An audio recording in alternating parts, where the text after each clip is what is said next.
네, 안녕하세요, 여러분. 주린이 월드에 오신 것을 환영합니다. 저는 문정은 대표입니다. 지금까지요, 우리는 공모주 청약, 유증, 무증에 관해서도 많이 알아봤고, 또 어떤 절차에 대해서 많이 알아봤지만, 우리 주린이 분들이나 또 개인 투자자분들 같은 경우에 내가 가지고 있는 종목에 차트를 좀 볼 줄 모르겠어요 하시는 분들도 계세요. 그리고 그 차트를 좀 더 내 걸로 만들어서 제가 또 해석을 해보고 싶어요 하시는 분들을 위해서 제가 오늘 그 차트 보는 법 중에서 가장 기본적인 걸 가져왔습니다. 바로 그 기초 중에 기초, 캔들에 대해서 배워볼 건데요. 그 캔들은 너무 기초 내용 아니야?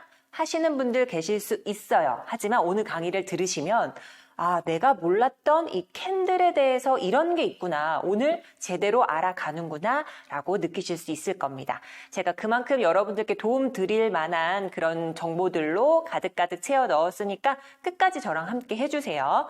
자, 그러면 우선 차트로 봤을 때 캔들은 어떻게 보여지는지 한번 살펴볼게요. 조금 예전 자료긴 하지만요. 2013년부터 15년 사이에 아모레퍼시픽 차트를 한번 가져와 봤습니다. 자, 무려 424% 상승률을 보이고 있는 이 차트인데요. 그런데 딱 보시면 이평선도 없죠. 그리고 그 흔한 거래량도 표시가 돼 있지 않습니다. 그런데 여기에서 제가 말씀드리고 싶은 거는 바로 그 이평선이나 거래량 없이도 바로 이 캔들 하나만 보고도 이만큼의 수익을 낼 수 있는 종목을 여러분께서 잡아가실 수 있는 그런 기법을 이제 계속해서 배워 나가고자 그거를 강조드리는 거예요. 자, 그래서 캔들이 가장 기초이기 때문에 너무 쉽다, 가볍다라고 생각하시지 마시고요. 그 안에 이제 내포되어 있는 그런 의미들, 원리들까지 저랑 같이 가져가시면 될 것 같습니다. 자, 이제 아모레퍼시픽 월봉 차트를 보면요. 424% 상승을 했죠. 강의를 지금 준비해드리는 것부터 해서 쭉 듣게 되시면은 어느 구간에서 어떻게 해야 저점 편입을 가능해서 수익을 낼 수 있는지 여러분들께서 스스로 파악하실 수 있는 힘을 길러드릴 겁니다.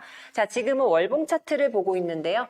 자, 주봉 차트도 마찬가지입니다. 같은 구간의 주봉 차트인데요. 424% 상승률 보이죠? 처음에는 32% 하락해서 저점을 찍다가 이렇게 424% 올라가는 모습입니다. 자, 어느 구간에서 들어가든지 내가 저점 편입을 할 수 있는 그런 포인트들을 여러분이 가져가실 수가 있는 거예요. 자, 이제 일봉 차트도 마찬가지입니다. 자, 이제 저점 대비해서 14년 8월부터 그 기준인 일봉 차트입니다. 저점 대비해서 하나의 화살표는 123% 상승하는 그 화살표를 그려놨고요. 또 하나의 저점에서부터 이제 쭉 올라가는 화살표 그려드렸는데 바로 172% 상승하는 그런 그림들을 지금 확인하실 수가 있는 거예요. 자, 지금까지 우리 일봉 차트, 주봉 차트, 월봉 차트를 통해서 캔들이 어떻게 형성되어 있고 그려져 있는지를 대강은 보셨습니다. 자, 그럼 본격적으로 해서 우리 이 캔들에 대해서 좀 더 자세히 알아보도록 할게요. 자, 캔들, 이거는 과연 그 역사, 그 뿌리가 어떻게 될까?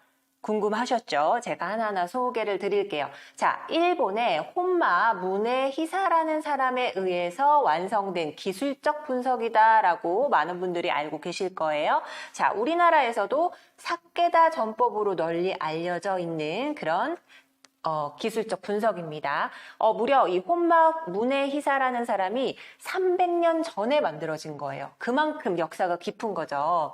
그런데 이제 전 세계적으로 좀 그 활성화가 되는데 도움을 준 사람은 바로 여러분들 기억하셔야 될 게 스티브 니슨이라는 사람입니다. 이제 캔들 차트를 사용한 최초의 서양 사람이다라고 알고 계시면 되는데, 이 사람에 의해서 널리 알려졌다 해도 과언이 아닌데요.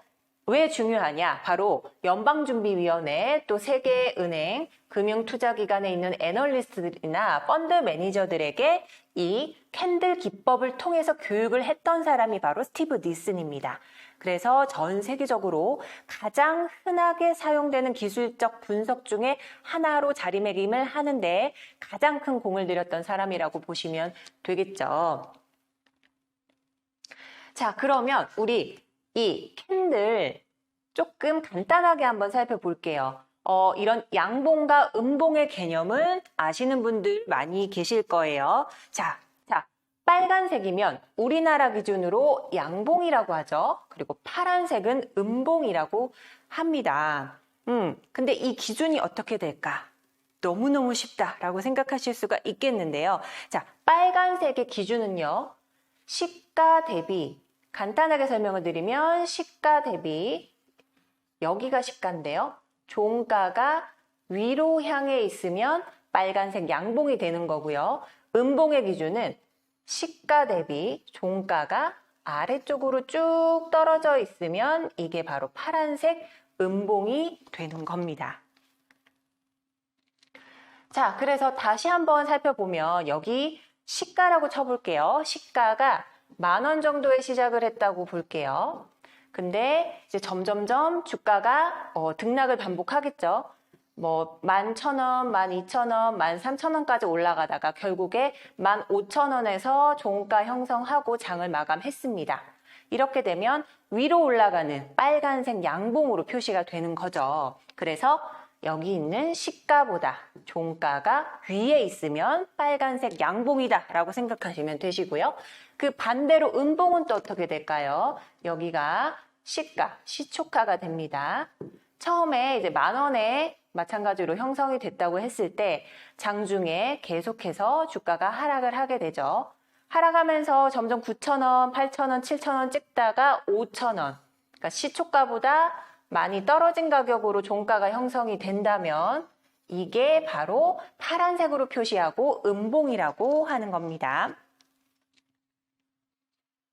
자, 그렇게 되면은 우리 캔들의 몸통 또는 꼬리 뭐 이런 얘기들도 많이 들어보셨을 거예요. 일단은 몸통이란 개념은 어떤 걸까 궁금하신 분들 계시죠? 자, 캔들의 몸통은요. 제가 앞에서도 설명드렸던 것처럼 시가와 종가 사이를 연결짓는 이 선에 이런 모양으로 판판하게 네모진 모양을 갖추고 있는 게 바로 몸통이라고 보시면 되세요. 캔들의 몸통은 그래서 시가와 종가로 형성됐다라고 간단하게 인지를 하시면 됩니다. 자, 그러면 과연 캔들에 있는 이 꼬리라는 건 뭘까요? 이 몸통까지는 아시는 분들 많으세요. 근데 이 꼬리는 저게 거래량이 많으면 저렇게 터지는 건가? 아니면 또는 거래량이 적어서 이렇게 꼬리가 늘어지는 건가? 헷갈리거나 아예 모르시는 분들 계실 거예요. 자, 이 꼬리는요, 간단하게 설명해서 장중에 가장 고점을 터치한 장중 고가를 윗꼬리 표시해서 이렇게 나타내고요. 또 장중에 가장 저점을 터치했을 때 장중 저가를 이렇게 이어주는 이 밑꼬리를 이렇게 표시해서 이제 윗꼬리, 밑꼬리 해서 캔들의 그림자 꼬리는 이렇게 그려진다 보시면 되시는 거예요. 그래서 보통 이런 모양도 있고 이렇게 윗꼬리가 길고 밑에 꼬리가 짧은 경우도 있고요. 밑에 꼬리가 길고 윗꼬리가 짧은 이런 형태도 있겠죠. 그리고 반대로 또 이거는 지금 양봉 캔들인데 반대로 음봉 캔들일 경우에는 또 다른 색깔로 해서 반대로 표시가 되는 그런 경우가 있겠죠.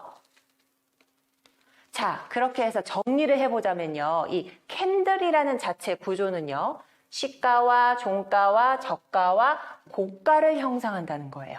자, 시가에 형성된 그 가격이 있잖아요. 그러면 종가까지 이제 시가, 시초가 시작을 했어요. 등락을 마구 반복합니다.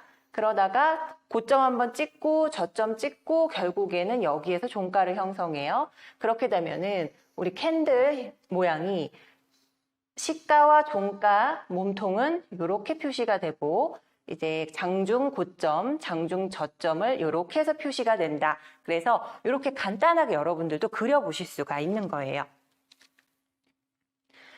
자, 그러면 우리 좀 이렇게 등호 표시로 한번 생각을 해볼게요. 시가가 종가보다 작아요. 시가가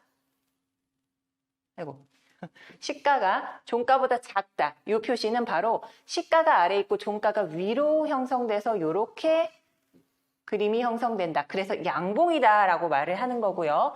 반대로 시가가 더 높고 종가가 아래에 있어요. 그러면 밑에 이렇게 떨어지는 파란색 음봉으로 표시가 된다. 이렇게 보시면 될 것 같습니다. 자, 그래서 우리 캔들의 몸통은요, 시가와 종가, 꼬리는 뭐가 있다고요? 네, 고가와 저가. 이렇게 여러분들 제가 계속 반복해드리는 이유는 여러분들 머릿속에 캔들의 몸통은 시가와 고가고 꼬리는 고가와 저가구나. 장중에 고점을 터치하고 뭐 저점을 터치한 게 바로 이 꼬리구나. 요거를 명확하게 인식을 하시기 위해서 하시라고 이렇게 계속해서 반복해 드리는 겁니다. 자, 지금까지 이제 강의를 해드렸던 걸 좀 축약해서 나타내 볼게요. 자, 여기에서 우리 시가 대비 종가가 위에 있으면 이렇게 빨간색 양봉이 그려진다고 했고요. 고가에서 좀 고가까지 고점을 찍다가 밑으로 밀려져서 내려오게 되면 이런 윗꼬리가 형성이 되고, 저가에서 쭉 끌어올려지면 이런 밑꼬리가 형성이 된다고 했죠. 자, 음봉은 그 반대의 경우입니다. 시가보다 종가가 아래에 있으면 이렇게 음봉으로 그려지게 되는데, 자, 양봉과 음봉의 기준을 조금 명확히 하고 싶다 하시는 분들은 시가의 위치가 어딘지만 명확하게 알아보시면 될 것 같아요. 시가가 어디에 있는지에 따라서 양봉과 음봉의 이 캔들이 결정되게 되는 거고요. 이 꼬리들은 이제 장중 고가와 저가기 때문에 각 종목마다 좀 차이가 있을 수가 있는 겁니다. 자, 근데 이 정도로 해서 이제 캔들, 양봉과 음봉, 그리고 꼬리, 몸통까지는 명확하게 이제 다 아셨다고 생각이 듭니다. 자, 근데 이 캔들에서 중요한 건요. 일단은 이게 음봉이다, 양봉이다. 이렇게만 보실 게 아니라 이제 시가가 어디고 종가가 어딘지를 명확하게 보이셔야 그 차트 자체가 더 정확하게 보인다는 거. 그러면서 차트를 해석할 수 있다라고 여러분들께 강조해 드리고 싶습니다. 그래서 이 뒷부분부터 저와 함께 이제 캔들만 놓고 봤을 때 이 차트의 흐름들을 한번 알아보도록 할게요. 자, 먼저 여기가 시초가가 시작되는, 형성되는 기준점으로 한번 보겠습니다.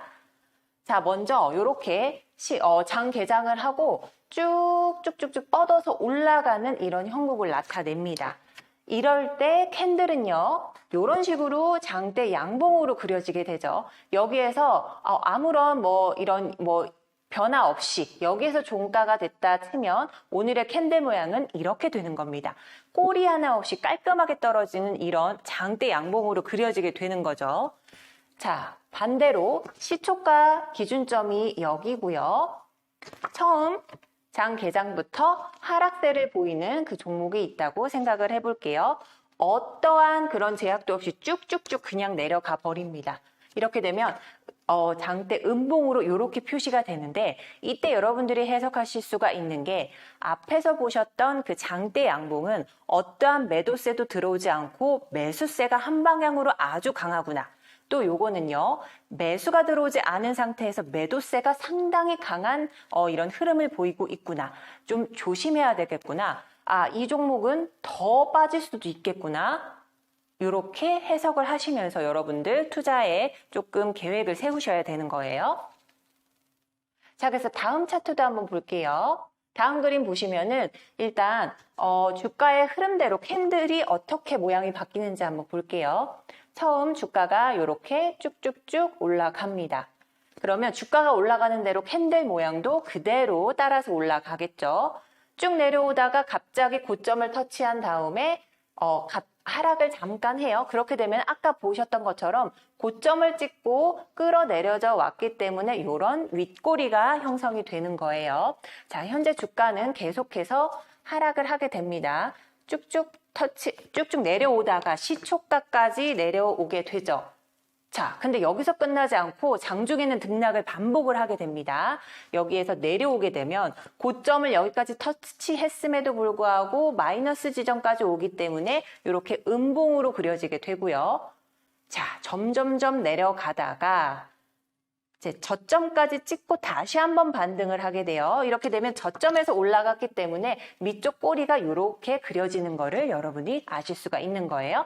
그러다가 이제 이 상태에서 종가가 형성이 된다면 이런 캔들로 남게 되겠죠. 자, 그런데 쭉쭉쭉 올라가서 시초가와 종가가 같아지는 경우가 있습니다. 이럴 때 우리가 쉽게 비석형이다, 뭐 도지다 이런 표현이 있는데 이런 이름들은요. 다음 시간에 좀 제가 시간을 내서 다시 한번 교육을 시켜드릴게요. 오늘은 이름까지는 아실 필요는 없습니다. 일단은 이런 패턴을 봤다 싶으시면은 이렇게 생각하시면 되세요. 아, 오늘은 팽팽하구나. 제 피부가요? 그게 아니고 오늘은 매수세, 요 빨간색을 매수세로 보죠. 요 파란색 매도세, 매수와 매도세가 오늘은 정말 팽팽한 날이었구나. 그래서 이 등락을 반복하다가 고점도 상당히 높이 찍었죠. 저점도 상당히 낮았어요. 이렇게 등락을 반복하고 매수와 매도가 팽팽하게 공방을 벌이다가 결국에는 이런 형태로 시초가와 같이 종가가 형성이 됐구나. 정말 치열했구나. 그런 거를 여러분이 이걸 보시고 피부로 느끼셔야 되는 겁니다. 자, 이렇게 해서 방금 말씀드렸던 비석형, 네, 그 모양이 되는 건데요. 요거는 이름만 그냥 알고 가시면 되세요. 자, 다음 그림도 보시면은 제가 빨리 한번 볼게요. 자, 하락을 먼저 하게 됩니다. 점점 하락점을 찍고 다시 반등해서 꼬리가 그려졌죠. 여러분 왜 꼬리가 그려졌게 되는지 이제 아실 거예요. 자, 같이 한번 그려나가 봐요. 여러분들도 공책이나 이런 필기구가 있으시면 같이 그려나가 볼게요. 자, 이렇게 해서 만약에 종가가 형성되면 이런 모양의 캔들이 나오게 돼 있죠. 자, 그런데 아직은 이릅니다. 계속해서 고점을 향해서 나가다가 네, 자, 장중 고가를 한번 찍고요. 반등해서 내려옵니다. 같은 모양이 된 거예요. 하지만 하락세 먼저, 매도세 먼저 강하게 들어오다가 매수세 들어오면서 이것도 팽팽한 모습을 보이고 있구나. 이렇게 보시면 될 것 같아요. 자, 제가 오늘 준비한 내용을 조금 시간 관계상 빠르게 이렇게 훑어내 드렸는데요. 여러분들 제가 오늘 캔들 강의를 가져온 이유가 이 캔들의 생성 과정 자체를 느끼셔야 되는데요. 꼬리가 길게 형성이 되었다면 얼만큼의 치고받고의 매수와 매도의 공방이 있었는지 그거를 해석을 해내셔야 되고요. 그리고 시가와 종가가 똑같은 형국이 되면 두 세력의 힘이 아주 팽팽하구나 하면서 여러분들 투자 계획에 도움이 되셨으면 합니다. 자, 그러면 주린이 교실 여기까지 마칠 거고요. 다음 주에 저와 함께 또 다른 공부 해보도록 할게요.